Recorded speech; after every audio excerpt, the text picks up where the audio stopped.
What's going on, guys? DJ back with another video, and today we have a special guest, Jake from DB Heroes Australia.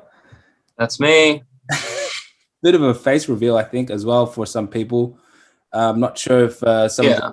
your top fans will probably watch this eventually. They'd like to see the man behind the screen sometimes, but uh, Mm. I think it's going to be a cool video. I've got a list of questions to ask, a bit of maybe like 10 questions. They're a bit loaded, so we're going to get some loaded answers, I think, as well.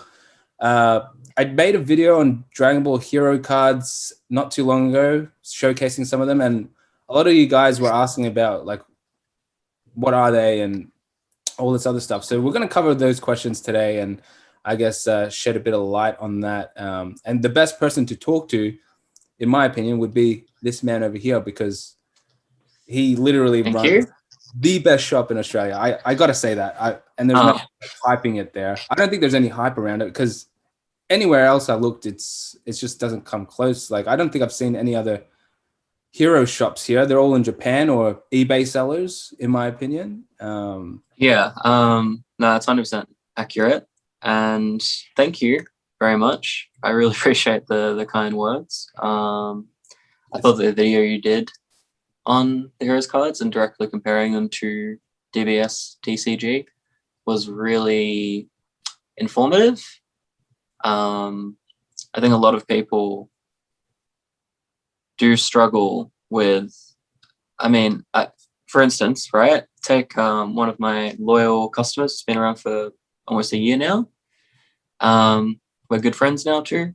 And the thing he told me that he thought when he first saw the cards on the Facebook page and like a little sponsored advert for one of the giveaways was, are these from Wish? Like, am I just going to get scammed if these don't look like real cards? You know what I mean?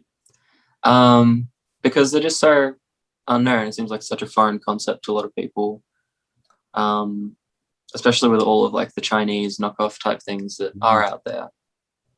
So I think that's why it's a good idea to do something like this to shed some light on it because, like you said, some people just don't have any clue. And I know like the whole fan made part of it. I had a comment on that video about something like these cards will never do well because they're all fan made, or the actual TV series of DB Heroes is not as successful.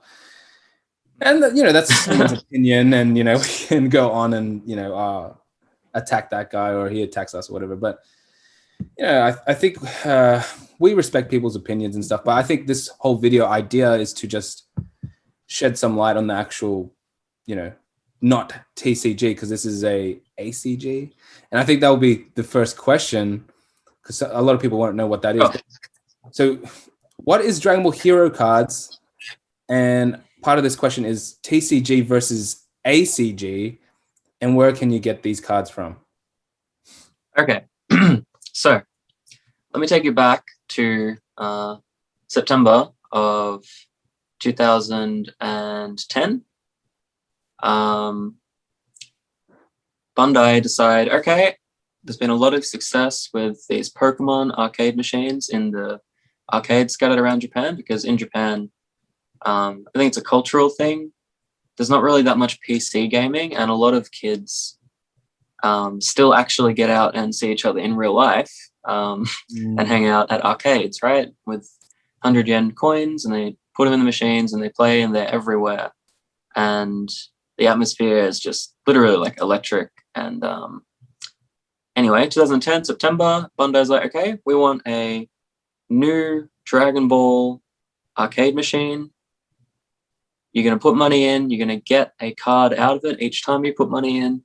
And there's a second screen on the bottom as opposed to just having the one that you look at, which you can use those cards that the machine gives you each time you play to play the game. Literally like putting the cards on the second screen that's interactive, and that summons whatever that character is, whatever the card is that is depicting a particular form of a character or multiple characters. It'll put that in the game and use them to play. Some of them are broken, and generally the higher rarities are better. But yeah, so that's that's an arcade card game in a nutshell, right? You play an arcade machine and it gives you an arcade card. The thing is, though, I suppose the key difference then between an arcade card game and a traditional trading card game is that the TCG cards come in booster packs from a booster box that is printed directly from the company. Old school Pokemon, Wizards of the Coast, and I suppose Konami do Yu-Gi-Oh, but Bandai even do DBS TCG, and the reason that's such an important thing to note is because the way the arcades work, whenever there's a new set, it's not just a matter of, okay, we're going to print a box, release it globally, wherever people are that actually buy these cards. People will buy packs, they might stock up on boxes. If it's popular enough, maybe we'll do some more print runs. If it's really, really popular, maybe in a year or two, we'll continue doing random print runs. Yeah. And that's not only is that providing cards for an insane number of cards across the world, right? Especially in the West. It's the fact that they do multiple print runs, it's just extrapolating beyond what you could ever see from an arcade card game. Because the difference between that and what arcade card games are like is that when there's a new set in an ACG, it's, depending on the game, for Heroes, it's released for a period of 2 months, 2 to 3 months sometimes. And it's only during that period that you can actually get the cards from that set from the arcade machines. Every arcade machine across Japan that is a Dragon Ball Heroes arcade machine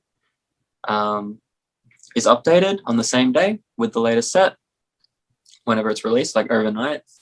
And after those 2 months are up and the new set comes out, they're all updated to the latest set, and that old set is never to be played and won from machines again. So that leaves you with the only option of getting your cards from any of the previous sets that aren't specifically the current one from other people. In Japan, hobby stores are a huge thing, so that's where most people get their secondhand cards and toys from. You're limited to that. And the fact that it's only in Japan, they did do, I've seen some people comment, oh, but I've seen a couple of PSA English Heroes cards. No. Yeah. So they did do a very brief North American test run tour back in 2016, I believe, maybe 2018, with a few cards. I think less than 5 or even less than 10. They're all rarity, just some gold foil. That was about it. And they just never continue to be on that. So that was a bit disappointing, but yes, the main point, it's only in Japan compared to being global like a traditional TCG would be. You don't get them booster packs, and therefore you have to get them secondhand if they're any older than the current set. So as you go back in time to some of the original sets from 2010 onwards, first one, so H1, Heroes Set 1, and then the first expansion, Galaxy Mission 1, which was about 2011, 2012. Cards from those sets, especially the high rarity ones, are just the print numbers are so much lower than anything you'd see from a TCG, right? Yeah. And the fact that you'd get them from arcade machines and you'd be playing with them, back then it was a lot more kids than adults. These days there's collectors and adults in the mix as well. Yeah. But kids be playing with them, using them, damaging them, finding them secondhand, 10 years later finding a mint one. Oh man, good luck. It's not just I just went to my uncle's place. He's had a sealed box of base set in the attic for the last 20 years. Opened a pack fresh Charizard, nice. No, it's not a thing. Which is why arcade card games, it's one of the main reasons I think they're so cool. I agree. I hope that elaborates a bit. And I guess what I was saying at the start, best person to talk to is you, because the way you answered that question covered all the points and you were very thorough about it as well. So I think that's, it goes underrated when because knowledge is kind of power, I guess, in a sense. But you know, I asked like 3 questions in that one question, and you like hit them all spot on. And you know, sharing knowledge is always good in a hobby. So I think this video was I was very excited to do, and obviously you sent me that message yesterday about keen to do the video. So Yeah. we'll move on to the next one, and I think you shared so much Sure. information on that. What's the difference between Dragon Ball Heroes and Dragon Ball Super / Dragon Ball Z? Now I know you talked about the booster packs and Right. the boxes. Yep. So separate from the cards, like the actual Yeah. series of content in the Dragon Ball universe, right? Yeah. Or multiverse. So I mean, okay, so Dragon Ball Z, Dragon Ball Super, I mean, they're all the canon series, you know what I mean? Like the main series everyone knows is meant to be like completely accurate for all the characters. And then you've got like the spin-off of GT, right? Which isn't meant to be canon. Yes. A lot of old movies. They brought that aren't, and then they brought the Dragon Ball Super Broly movie, which is meant to be just between where Super ended off and where it's going to start again in 2022, which got announced yesterday, I think. Yes, I saw which is that. really exciting. Yep. And Heroes, I mean, there's also like Xenoverse games. Yes. There's been a lot done with Dragon Ball in general, and Heroes is special because it just takes everything from anything you could possibly think of in Dragon Ball. It takes all of it, and just utilizes it to anything you could possibly imagine, really. All character forms that you could think of for your favorite characters, old villains that have died that they somehow bring back to life in various ways. The thing about the show, though, I mean, there's the manga. Yes. But the entirety of the Dragon Ball Heroes like series that is made for consumption and entertainment, separate from the arcade game, because the arcade game is tied to it. And when each new episode comes out, it's generally directly related to the latest set of cards. But the series itself it's released monthly as a promotional anime. That they're not, I mean, they're 8-minute episodes, right? So there isn't a huge production budget that goes into it. There's a little bit more now than it was originally, but compared to say Dragon Ball Super, you know, it's kind of night and day. But yeah, it's special because it includes a bit of everything. So any kind of fan of Dragon Ball, like if you watch enough, you'll definitely have like your niche favorite little thing like included.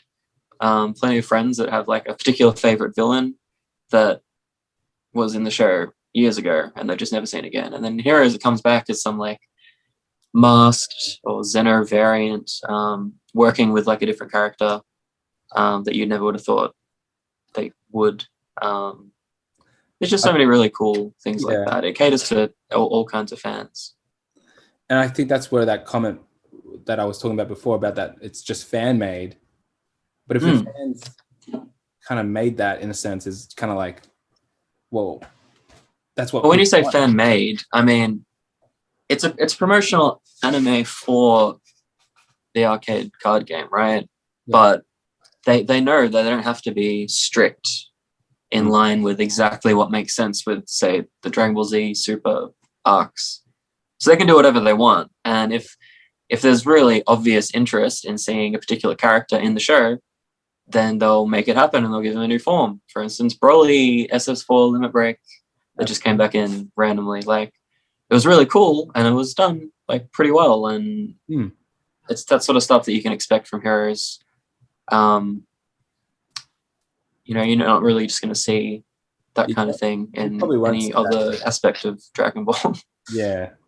And I think that's what, that's a good thing as well. It's different. Like you said, it's, they can do anything they want and they could really just do like, I don't know, Bardock Super Saiyan, because we didn't really technically see a real Bardock Super Saiyan 3 or whatever, but I've seen plenty of Heroes Bardocks and Broly. Super Saiyan 3. Yeah.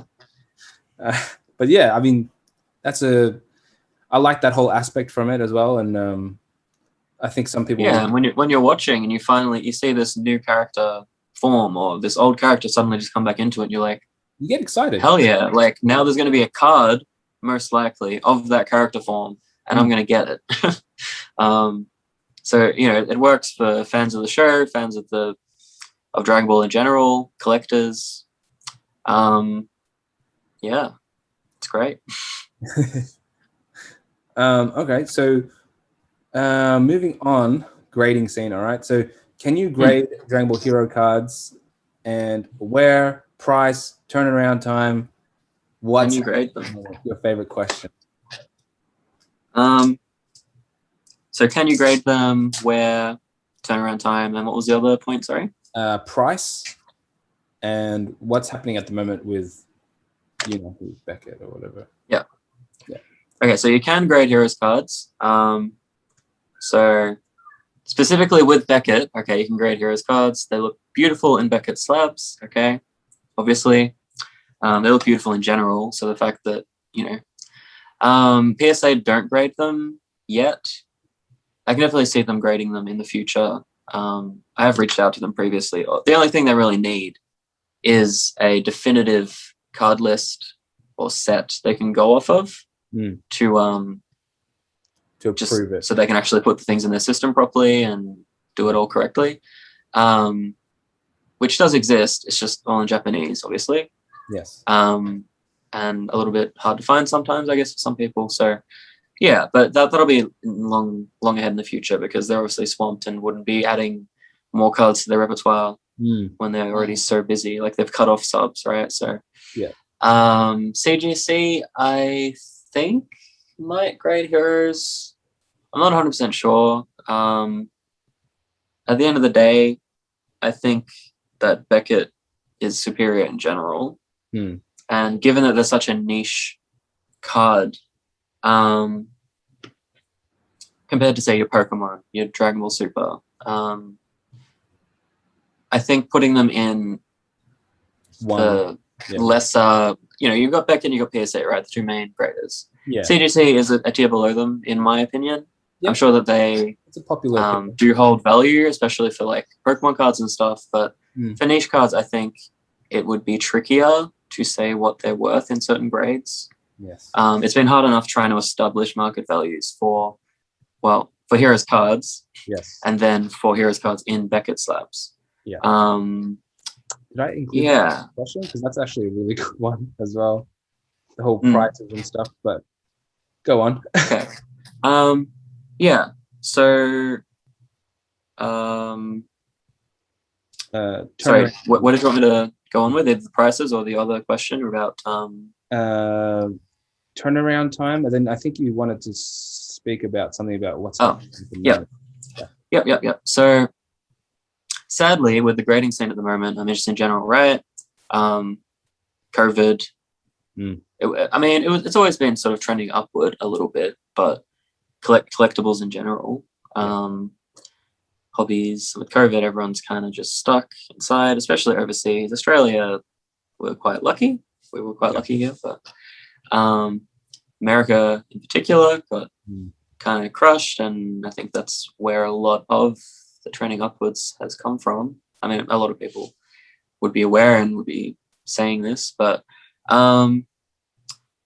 it's been kind of crazy seeing Pokemon being invested in, being spread around in mainstream media. And that's obviously bled into other areas like DBS, TCG. And from there, it's also had a starting to have a trickle-down effect onto Heroes cards as well. It's been really interesting to see it, but it's also, there's so many questions up in the air, right? All these people are now subbing cards to PSA, to Beckett. The numbers they released, PSA released, were just ridiculous. Like, I think they said in 3 days after the price changes, where they, since like a year ago, they've gone up double, 5-fold or something. I know with Beckett they have. Yes. They had in 3 days they had more cards than they'd had in the previous 3 months. Like that's just mind-boggling because they already had huge numbers coming in with COVID, pushing people to get into hobbies and stuff because they don't have anything else to do, right? So Beckett, I feel like I think they will close off submissions or do something else drastic similar to PS in the next month or two. Yeah.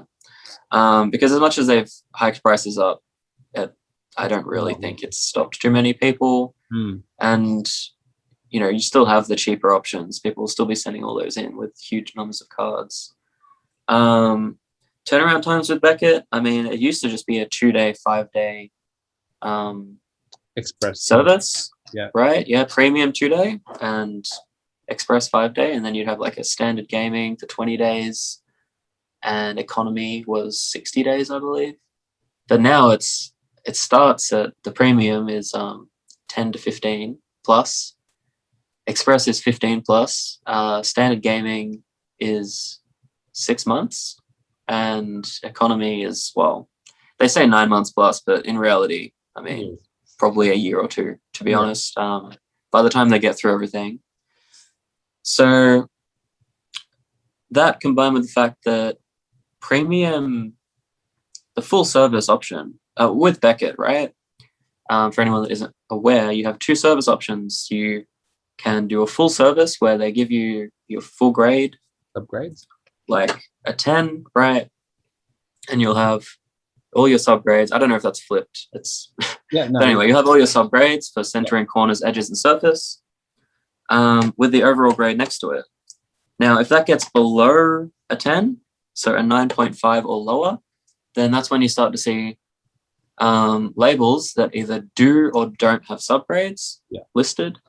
And that is purely because whoever's submitted it has either chosen the full service option that will have subgrades no matter what, or has chosen the no subgrade option, which only gives you subgrades if it's a gold 10 or a black label 10. Now, you might think, well, why would you ever not take subgrades? Because it's like half the price to do the no subgrade option. And if you know that your cards are like flawless, then it makes sense to spend, at the moment, $125 instead of $250 for a premium submission. So, yeah. Anyway, so I hope that clarifies the no sub thing with people because I get a lot of questions about that. I could imagine. I have seen. I've been offered that too because I actually did an interview just before this one with Mac from the Hurricane Collection, and I've got a few Heroes cards with him, and we've had this chat before about the whole subgrades or versus no subgrades, well, to be honest, like the amount of money you're paying now, especially, in particular with the faster service levels, right? It really just is not worth. And say in this case for a premium submission, it's not worth an extra 125 US, which I think is about $160 for us, Australian, plus freight, plus insurance costs or customs duties when it gets like. It adds up. Yeah, you're looking at like $200 for a card, compared to 250 US, so like 350 to 400 Australian dollars, with all the freight and everything else included. Like that difference in money is not going to be the difference in value of a card that's a 9.5 with or without subgrades. Is it really? No, not really. Like some people don't care. Some people would prefer the subgrades, but they're happy to pay like a little bit less or a similar value, that I found at least. So yeah, I just don't think it's worthwhile. But I guess that brings me to the answer to your last question in this area, which was current things with Beckett. Now I don't know what Mac has had to say on the matter, and I know that he's submitted like thousands of cards with them. I don't know what submissions he's made this year from around January onward, but I know that at least last year there were thousands of cards he submitted with Beckett. And it's interesting because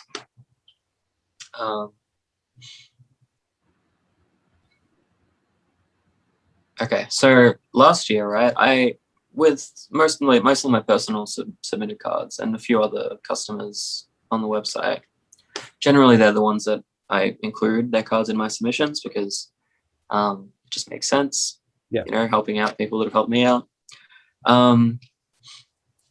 Last year, I think we had around a couple hundred cards submitted, and this year so far about the same, and climbing. And all of the service levels that we've ever submitted have been either express or premium, and they've all been the no subgrade option, right, with the heroes cards. Keep in mind, like regarding our discussion earlier about ACGs and older cards being damaged and just arcade cards being very easily found damaged in general because you're using them to play the game a lot, right? As much as they're thicker and higher quality, print quality, they're not. You're not carefully taking them out of the booster pack and sleeving them and putting them there, you know? Yeah.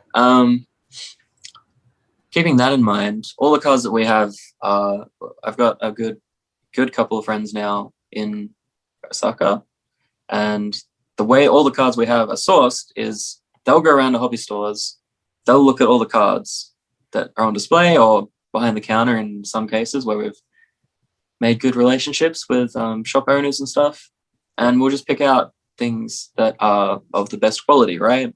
So when you think about that, and then you think about all those cards coming back to me, and I'm able to then go through and pick out things that I think are like flawless for my own collection.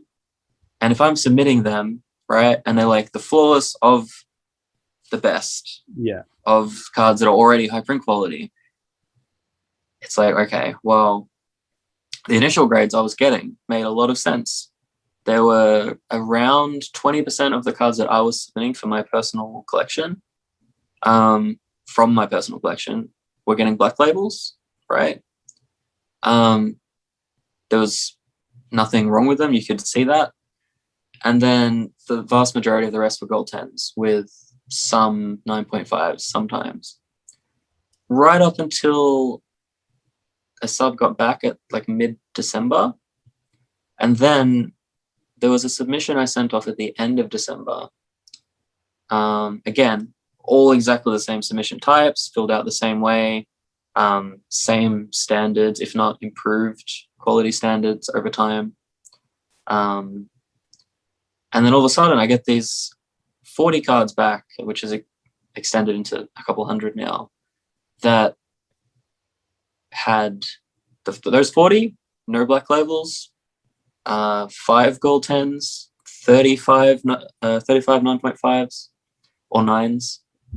And then the next couple hundred, of those next couple hundred, 3 black labels, maybe a dozen, maybe just over a dozen gold 10s, and the rest like 9.5s or lower, right? So you just out of nowhere, like exactly the same process is being followed.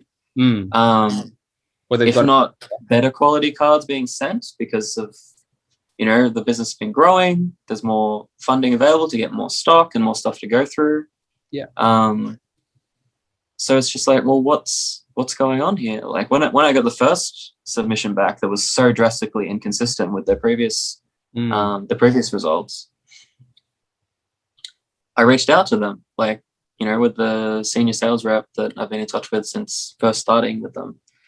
And what I was told was a few things which were really interesting. And it's hard to say what were actually honest reveals. One of them was that at the time, which was start of January, they had 10 graders. Right. In total. Okay. I don't know if that I don't actually know if that meant that would have the capacity to do my cards or just in general for gaming. That wasn't really extrapolated on, but that was the number given to me. And I was basically told it was most likely somebody having an off day. Future subs, you know, you won't really be likely to get that same grader again because, you know, it's 1 in 10 or whatever. Like this is what he was saying in a phone call that I had with him. at about 2 a.m, obviously, because he's based in New York. But yeah, he revealed some things that were quite interesting. He said that they were at about 30% staff capacity at that point, just because of restrictions over there. Yeah. So, and when I see PSA's post the other day about how many staff they have, I couldn't understand that at all. So it seems like Beckett might be a lot more heavily skewed in the sports area than gaming. Yeah. Like far more so than PSA. And maybe, I don't know, as far as the grade differences and how much harder it is now to get pristine gold and black label 10 cards, it's really hard to say why that's changed, if there's been a process put in place, because there have been 4 or 5 submissions now, and it's all been the same. It's been consistently bad in comparison to what it was like originally, where it was consistently, it was consistent before, right? It seems like from January onwards, there was a switch flipped or something over there. Some meeting was had with the price rise and just to try and tackle population. Yes, the populate. I guess the whole, because the first time that you submitted, they were kind of new. Like maybe there wasn't many heroes being submitted, and then now that there's more heroes, they're getting accustomed to, you know. Apparently, this was the same with Dragon Ball Super, because they held a lot of the older ones had like white specks on the back, and they were like, "Yeah, that's right, that's 10." The centering's off. Oh, that's all right, that's 10. And then now, because there's more of them, they're kind of like, "Nah, I can't have that. That's annoying. That's, you know." Well, see, I guess that makes sense in some ways, but then you've got to think, well, if the grades aren't consistent, then like how can you put value in things properly? Like if you're sending in a card, right, that by all means is perfect, like you could ask, I don't know, a grader from PSA or something like that, and they'd be like, yeah, perfect. Like there's literally nothing wrong with it. Not a single mark or dot or scratch or blemish, not a fingerprint in a kilometer radius. And they'll still find something. Centering's perfect or whatever, then why would it get a 9.5 or a gold 10 over a black label just because they want the numbers to be different? Like that's obviously wrong, right? Like that can't be the correct way to approach it. For a reason. You're meant to be trusting these guys with those kind of things, I guess, but I don't know. Yeah, so it's frustrating. It is, yeah. To say the least. But let's have some positivity. Well, sorry, can I just one more point on that, in that area, because like I have the data to back it up, and I have data provided from other people like Royce. I mean, not exact numbers, but it's become very evident with submissions that he's had come back himself. Royce Ahn from Genuine Collectibles. He was in Pokemon. I think he's moved into like a mix of DBS and Pokemon now. Yeah. He's had submissions come back, no subgrade. This is like a mix of Pokemon and Dragon Ball Super cards. And same deal, like absolutely smashed with 9.5s. And you combine that with all of the data I have for my own cards. Vast majority heroes, like a couple super cards for some people. Yeah. And a couple Pokemon as well. And it's all the same, right? Since January onward. So the point I was going to make was that value of 10s and black labels can only, like, it has to be impacted. If it's that much harder to get them now, 5 times harder to get gold 10s and 9 to 10 times harder to get a black label, then in the recent months. And the prices have doubled since mid-Feb, I think. Yeah, they definitely It's just ridiculous. Like the price has to be impacted of the slabs. We probably will see that eventually as well, but also talking about prices, I guess, with heroes, much sales history, kind of like you were saying before, So if I had one and I wanted to sell one, it would be kind of like, well, I can use. It's difficult. Yes. Like, what price point do I put these at? And I'm not sure if I put this question in the list, but it's definitely something to think about, especially for people who want to potentially sell. They're like, no one has told this before. Like, what do I price it at? What's fair? But, well, I mean, that's one of the things. So when I first started Dragon Ball Heroes Australia, right? The reason I started it was because I wanted to provide some kind of platform and information and things about Dragon Ball Heroes cards. Yes. Super Dragon Ball Heroes from 2016 onwards. But anyway, to specifically Australians, like I'm based in Melbourne, Australia. So because no one, when I first brought back a few cards and showed some people and tried to sell a couple I didn't really want, no one knew what they were. There was no way to just try and dictate value. Like back then, even just a couple of eBay listings were very sporadic, only for certain cards. So I thought, well, you know, I found a couple of people that, you know, gave me a chance and bought a couple of things. I only had like a dozen cards, but and when they got them, the reception was just crazy. They were like, wow, like this is incredible, right? You compare this, like the thickness, the card quality, the textured foiling, the layers of the art, like because the whole card is art, right? It's not like a TCG where there's text and stuff strewn across. They were just incredibly satisfied with them, and that sort of spirit, and energy is what pushed me forward to the point where, when I was working from home last year, I put a lot more time and effort into making the website a real deal thing. Relaunched because it had sort of been up for about a year, but I hadn't ever really pushed very hard for it, I guess. So that was the end of June that properly launched, and it's kind of taken off since then. Yeah, it's been really difficult and an ongoing process to price things. It's not like Yu-Gi-Oh or Pokemon, DBS or Pokemon, where you can go, oh, yeah, what's that? I don't know, man. Just look up the code on Troll and Toad, look up the 10,000 listings on eBay, sold history, convert it, take off 10%, add 5%, like whatever you want. There's numbers you can reference every time, right?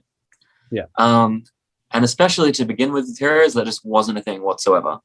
So over time I've sort of tried to build up ranges of pricing for the different rarity tiers based on characters, how old they are. It's a struggle, but I think most people we're in a good place now. I think. Sorry, your website is very fair on prices. Like most people say, that's the go-to price checker. From what I've that's what I've been aiming towards, right? Having it be the place to go for Heroes cards, and I think the blog page with all the information on it, Heroes 101, all you need to know. I think that's the most visited page on the website, like by far, which I'm really happy to see. Like above any of the product pages. Yes. And because people want to know. Spreading that information and getting it out there, because most people come to me and the first thing they say is, where do I get packs? How do I get booster packs? What boxes do I get? What are the best ones for the best secrets? Like, sorry, mate, go read this. Yeah. Unfortunately, there's no packs except for some promo cards. Blah blah blah. You know, I used to copy paste this big thing of text. Now I just send them a link. So yeah, make it easy. Yeah. Okay. So yeah, sorry. Building those prices. I think I'm glad that you said that. It seems like the fair place to go. I've seen a few people now pop up like selling the Odd Heroes card. Yes, I have. They've gotten secrets and whatever, and it's funny because they use my exact pricing from the website. And not even like on the website, sometimes I'll have them like discounted a little bit. Like there'll be a little adjustment, like a $200 card might be listed for 180, but they'll be selling it for the 200. Yeah. You know what I mean? Like they're using the full value as a reference point. And that's sort of, it's only recently that I've been putting slabs on the website in larger numbers. Yeah. And going forward with each update, which will be every 3 weeks or so, I'm just going to be doing it in waves, right? 20 slabs or so. Obviously, there's going to be a lot of 9.5s, some 10s, and usually at least one black label to keep in line with how much we're getting absolutely smashed by Beckett with grading at the moment. Yeah. So I'm glad that that's building up now, and that's also building up pretty much the only reference point for Heroes Slabs sales. You see the odd listing on eBay, but you can't really go off of that. I know that personally. I've sold a couple of slabs on there to begin with, and they're just not. There's not enough people looking for those cards that even know they exist. People might see this in a black label and think, or whatever label, and think like maybe that's a fake card, or like it's someone's just graded this really cheap thing I don't know anything about, so I can't really see the value in it. But then the people that come to my website, they're either not knowledgeable and then become knowledgeable, or they're already fully across everything from following my Instagram or Facebook page, group, whatever, being around for a while and having seen the cards like yourself in person, right, and know what they're like. And that's the best place to go for something like a Heroes Slab. Because you must mean that you're the kind of person that knows what it is. You see the value in it, right? That's why I've had a few people ask me to sell their cards on the website for them. Their slabs, I mean, of Heroes cards, because like it makes sense, right? You're reaching the right audience that actually has a clue what it is that you're trying to sell them. Yeah. And are you considering doing that as well, to take people officially eventually? Or not sure. Bit of liability. It's similar to the question of, are you planning to be a middleman for Beckett grading people's cards? There's a lot of time and effort involved, right? Yes. And the price is already ridiculous to get the stuff graded. Yes. So I don't know if I'd feel like the time and effort involved. I mean, I do work full time aside from the business stuff, right? And it's essentially just me doing all the business stuff, except for one man. I'd like to give a shout out to Corey Gareffa. He helps. I mean, he's been around. I've been friends with him for years and years, but he helps with packing orders and sending them out. Pretty much all website orders, actually. Yeah. So it just saves so much time on my end. All I really manage is like the stream, like auction cards and pool games and everything. Sorry? That's every Wednesday and Sunday you got like a auction and claim sale or something like Generally Wednesdays and Sundays, yeah. There's going to be an actual schedule going up at some point soon. Whenever I get the time, I'm always, since the start, I've been trying to get different things going, right? Yeah. Either trying to spread through word of mouth about what Heroes cards are, or getting the website up to scratch from what it was, getting more stock, moving into having a variety of slabs available for people, like high-end collectors. But I do want to move into a model where there's a schedule posted and people know when events are. A bit of technical difficulties, but we've got Jake on the other end. Yep, here I am.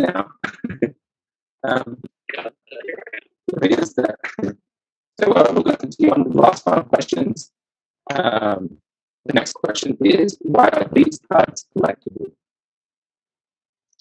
Well, I think that as soon as you're somebody that actually possesses a Heroes card, like in your hands in real life, you'll immediately understand why they're so collectible. The quality is unmatched, really, compared to any TCG cards. I mean, you have your absolute top rarity Pokemon cards, like Hyper Rares for some Fallout trainers that are like really nice and textured, and it's all artwork and it's amazing, right? And you have like some DBS TCG cards, like Hero Awaken Power, for example, that has really nice artwork. They're quite textured. Like the signature cards, they're all fantastic, but there's a very limited number, and they're like the top of the bunch, right? They're the bee's knees. In Heroes, the cards, as soon as you get to campaign rare or higher, so there's commons, there's rares, which just have like gold stamp foil on them. There's super rares, which have just shadow foil. As soon as you get to campaign rares, that's when all the layers of textured artwork, of multiple different types of foiling, themed characters, like in little subsets within each set that's released to a machine. As soon as you get to campaign rares and higher, that's when they get insane, like absolutely insane for anyone that's into collecting anything or displaying anything. And campaign rares start at about $6. There's literally hundreds, if not over 1,000 cards that are campaign rare or better. It just makes sense. Like surely that would encompass some of your favorite characters. You'd be able to get all these insanely nice quality, nicely foiled cards of any character that you like for cheap. It just makes sense, from every standpoint. Yeah. I guess the next question actually was, I guess, is this how rare are these cards? Like, what's the difference in rarity, secret rare versus ultra rare? And I think some people think because it has 4 stars on the back, it's automatically secret rare. I know ultra rare also has that. I don't know if you like that. So okay. I mean, with the rarities, I was just going over, right? You have common, rare, super rare. Each of those have a rarity on the back, which all of this information is very easily found on the website in the Heroes 101 blog post for anyone that wants like a written form to look at. But from common, it's 1 star on the back, rare is 2 star on the back, super rare is 3 star, campaign promo is its own rarity between super rare and ultra rare, and it's just marked with a CP. Ultra rare is the step above campaign rare, which is 4 stars. And then once you get to secret rare, which maybe this will blow your mind a little bit and make things make a little bit more sense, but a secret rare in Japan is referred to as a secret ultimate rare as its tier.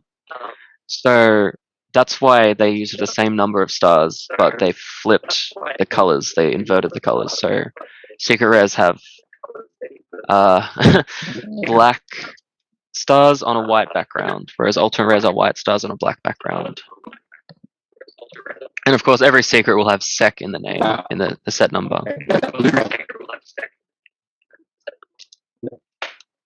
Yeah, that's actually really good to know. Even myself, I do the sec part, the bowls being the color the other way around. That surprised me. Yeah. That's my other card as well, just to see that.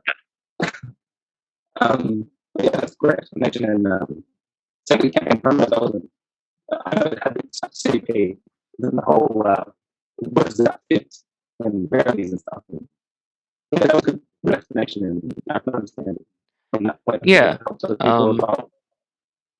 Sorry, there's a little bit of a delay with what you're saying and what comes through from me, I think. But so I don't mean to interrupt you, but if I am. The other thing to say for rarities is that promos exist. They're a separate entity to all the other rarities because all the other rarities are for the cards that you win from playing the arcade game itself, from the arcade machines. They're all the ones that are part of the sets since the first one, H1, right through to the latest one, Big Bang Mission 7, all from arcade machines. Promos marked with a P on the back are just separate from that entirely. They're done as separate promotional cards that you can get as inserts with magazines in Japan or giveaway items or like at pop-up shops for Heroes or Bandai events. Inserts with figures sometimes. Sometimes they do like tournament packs similar to the OCG tournament packs for Yu-Gi-Oh! which is pretty cool. And I think it's OCG. Correct me if I'm wrong. Oh, OST. I think. Sorry, is it OST or OTS? Something like that.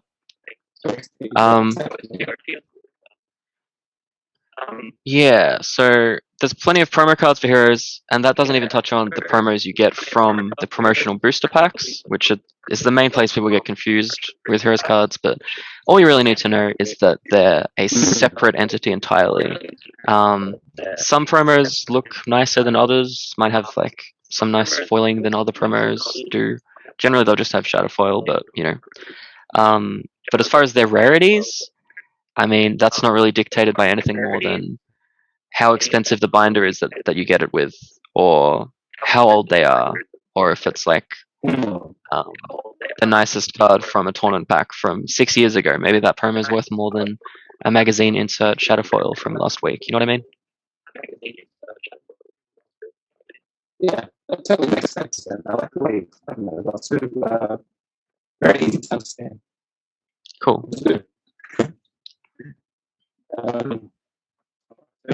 What's the potential in your opinion? The future? Well, if you look at where we were in June, when no one really knew about heroes cards, they thought little of them in general. I can even look at a lot of members in the DBS community who, some of the same people in similar circles who weren't really big fans of heroes cards, but now asking for all the best secrets or like multiple copies of all their favorite character cards that they've had a look and found that they really like. I mean, it's very clear that there's been a lot of growth. My business and the page, the Instagram, the group, that's all been organic. There hasn't actually been any proper marketing or advertising done beyond a few like Instagram posts. You know, $10 or $20 here every so often to try and grow the platform a little bit there. But it's all been organic, which has been really cool to see, especially with all these other people now dipping their toes in a bit. I try and reach out and get members of my community to reach out to them when they see other people trying to sell heroes cards. Most people are trying to sell like booster packs and stuff of the promos, but when I say reach out, I mean provide some kind of information so that we don't end up in situations that I did see recently where there's an Aussie business that sells like Pokemon stuff normally, and suddenly they've got these promotional heroes booster packs, and they're selling a couple boxes to a couple people, and they're like, oh, you know, grab these, they're really cool. They do an unboxing of one, and they don't realize that those promo booster packs from that promo booster box, up until the last 2 promo sets, they were all pre-made. Like every box had every single card in the set inside. So you see people in the comments of this sales post, right, saying, "Hey, I got mine, got some awesome pulls. I'm getting a couple more boxes, blah blah blah." It's just really awkward because you have sellers and buyers who don't have any idea what the cards even are, really, or what any of this is. They're just saying that Heroes is gaining popularity and they're trying to get into it, which is why I definitely encourage people to reach out if they have any questions. I'm always asking people to do that, to check out the website because there's so much information on there on the blog post. I'm looking to add more as time goes on, but as well as for market values of different things. And yeah, the future I think is golden. Obviously there's the surge with hobbies that Pokemon and DBS TCG are experiencing. You know, it's in line with that, but I think that there's been a lot of people coming in from DBS specifically, maybe collectors, high-end collectors that are, or just your regular collector of a few bits and pieces who are getting priced out like they did with Pokemon when they went to DBS TCG, some of them. And they're coming into some hero stuff, and that's why you see things like the hero's equivalent of the Awakened Power secret. It's got equivalent artwork, because there's a lot of artwork taken from heroes cards, like older heroes cards, into some newer DBS TCG cards, and vice versa. Sometimes I think. But I mean, it's all by Bandai, right? So they reuse a lot of stuff. Yeah. For like the basis of some artworks. But you see like the Heroes equivalent of the Awakened Power, A lot more Heroes for equivalent of the Apex, and that's the sort of stuff that some of these high-end collectors that have those cards maybe have them graded from DBS, TCG. They come in and they're like, I want those because I want them for my collection to display with them. And you see a lot of people coming in like that, and then as soon as they get a copy of one of them, they're like, wow, okay, so these cards are really nice. Can I have all these other ones too, please? Yeah. Yeah. A bit of a snowball effect there as well. So, I mean, Yeah. I do think it's bright too. I do agree with that, and it's definitely on the rise. A lot more people are noticing Dragon Ball Heroes, and actually, the video I made was well received by people from America and the UK as well. They were asking about. 100%. Yeah. I think America probably accounts for 10% of the sales, and the UK maybe 5 to 10%.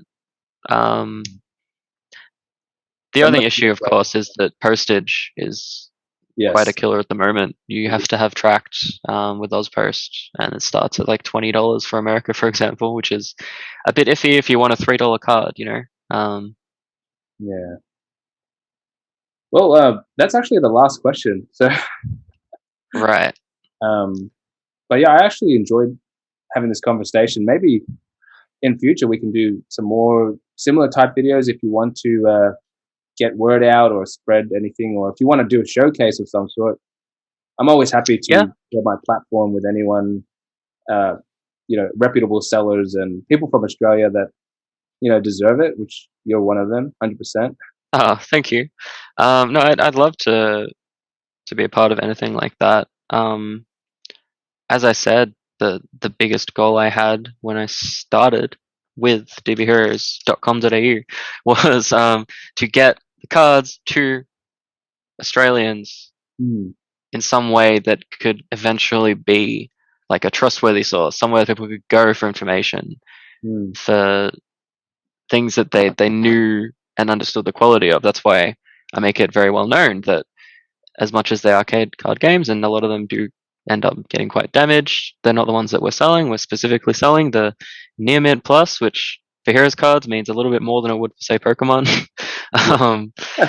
And I think that joining forces with you to get that information out there, introduce people to them, is definitely, directly in line with that that goal that I've had. So, no, I've been more than happy to join in and answer some questions today. That's for sure. As much as there were some technical difficulties, which seem to have actually stopped now, funnily enough. Yeah. I mean, it's fine. We got through at the end of the day, I guess. But if anyone has any questions, you can leave them in the comments, and I'm sure Jake will probably see them, or myself. If I don't know the answer, I'm going to ask Jake anyway. So. Yeah, 100%. I'm happy to go through and answer any questions, either in the comments or if you reach out on the page, on the website, anywhere.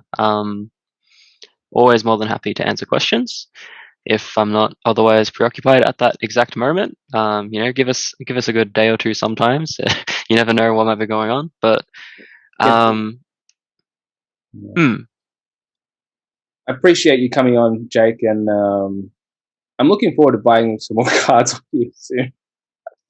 Yeah, well, for anyone, I mean, I don't know when you're putting this video up, but the big Easter update is tomorrow, and there's going to be a lot of new stuff.